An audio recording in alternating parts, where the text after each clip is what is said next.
Hello and welcome to the show. I am Joe Tophat. If you were to twist my arm and ask me what my favorite decade for cartoons was, I would say the 80s. That decade made some of the greatest cartoons of all time, like the real Ghostbusters, Teenage Mutant Ninja Turtles, the Smurfs, Transformers, and DuckTales, just to name a few. Yet there's no denying that the 80s made some very weird cartoons. So in honor of a recent request, I'm going to list off 10 of the weirdest cartoons of the 80s. Keep in mind, when I say weird, I don't necessarily mean bad. Some of these cartoons are actually pretty good.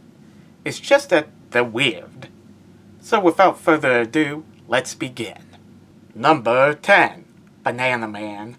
Based on a popular comic book, this British cartoon features an ordinary schoolboy named Eric Twenge, or Wimp as he's known in the comics.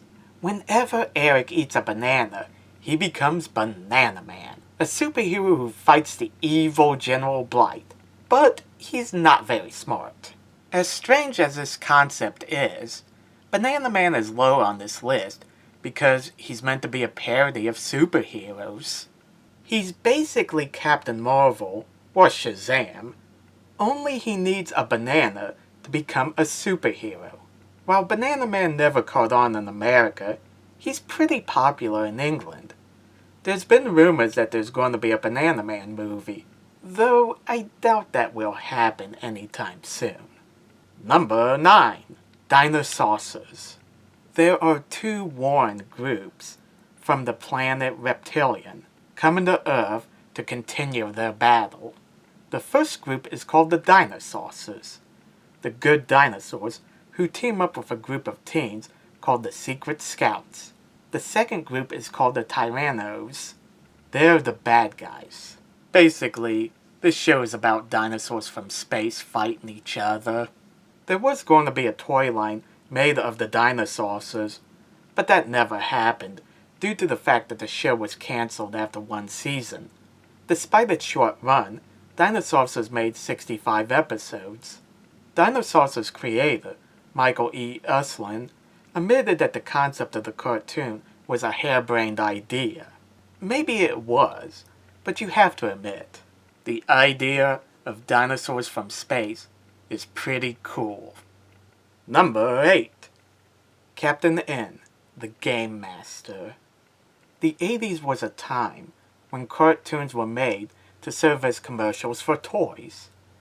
The biggest toy of the decade was the Nintendo Entertainment System. So why not make a cartoon about a kid interacting with video game characters? The story revolves around a gamer named Kevin, who gets brought into a world called Videoland to fight the evil Mother Brain from Metroid. The premise of Captain N the Game Master isn't what makes it weird.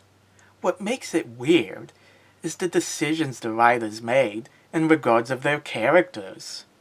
They turned Simon Belmont, a fierce vampire hunter, into a vain fop. They colored King Hippo blue, even though he isn't in the game.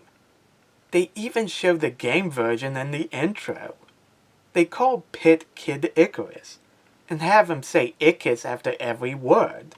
They made Mega Man green, gave him a smoker's voice, and have him say Mega all the time. The strangest decision is with Kevin himself. Most shows like this would have the main characters stuck where they are. Not Kevin. He has the means to go home, but he chooses not to. Why? Because his mom wants him to clean his room. The main character would rather have his mom file police reports than to clean his room. What a thoughtless son. Number 7. Rubick, the Amazing Cube. As weird as Captain N the Game Master is, it's normal compared to Rubick, the Amazing Cube. The show is about a Rubick's Cube with a goblin face fell out of a wagon of an evil magician. He is found by some kids who Rubick helps out. He has magical powers, but he can only come to life when the colors on each side match. I hope these kids are experts at working the Rubick's Cube, because that could take forever. There were a lot of toy-based cartoons in the 80s, but they usually were about action figures like Transformers and G.I. Joe. Captain and the Game Master centered around video game characters. This is about a Rubick's Cube. Of all the toys they could have made a cartoon about, they picked a Rubick's Cube. Number 6. Filmation's Ghostbusters. There were 2 Ghostbusters cartoons in the 80s? How could this be? Let me explain. Filmation did a short-lived show called Ghostbusters in 1975. It was forgotten until Dan Aykroyd and Harold Ramis made their famous 1984 movie. Columbia obtained the movie rights to the title. Long story short, Filmation took offense that they were passed on making the cartoon based on the movie, so they decided to make one based on their live-action show.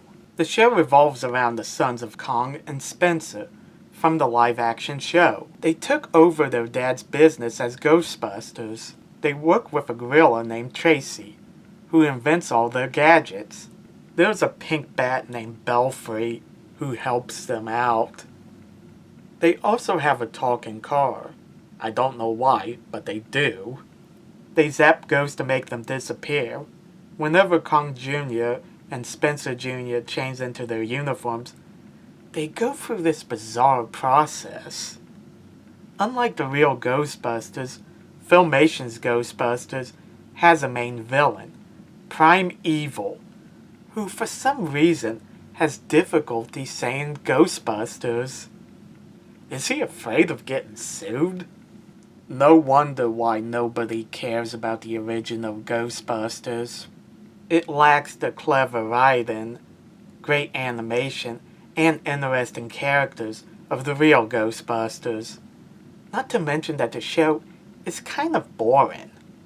One thing that I find weird about the cartoon is that Filmation chose to focus on Kong and Spencer's sons, rather than Kong and Spencer. Why make it about their sons? It's not like most kids in those days would have known about the live-action show. Still, I would rather watch this cartoon over the 2016 reboot. Number 5. Dungeons and Dragons. Most people know Dungeons and Dragons as that overly complicated board game the boys from Stranger Things love to play. Believe it or not, they made it into a cartoon back in the 80s. The show revolves around a group of 6 kids who are transported through a roller coaster into the world of Dungeons and Dragons.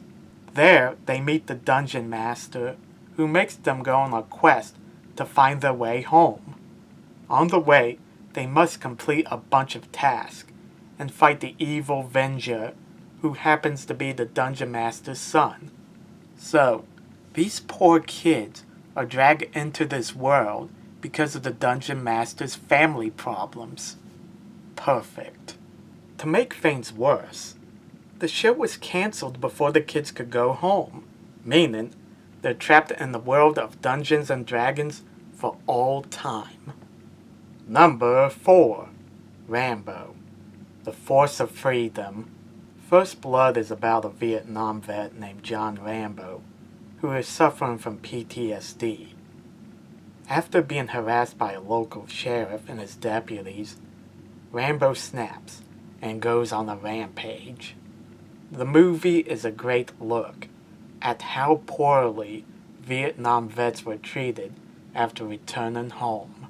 So naturally, it makes the perfect source for a Saturday morning cartoon aimed at children. Rambo, the Force of Freedom, follows the title character leading a group called the Force of Freedom in a fight against Savage.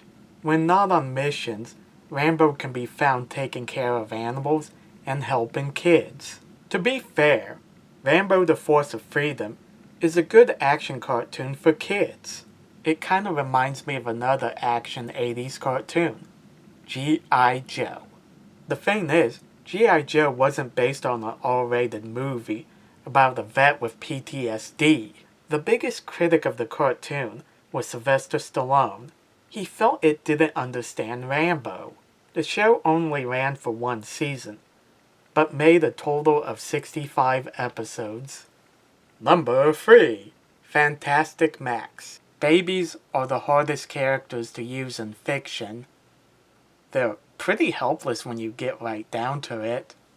Except, of course, Fantastic Max.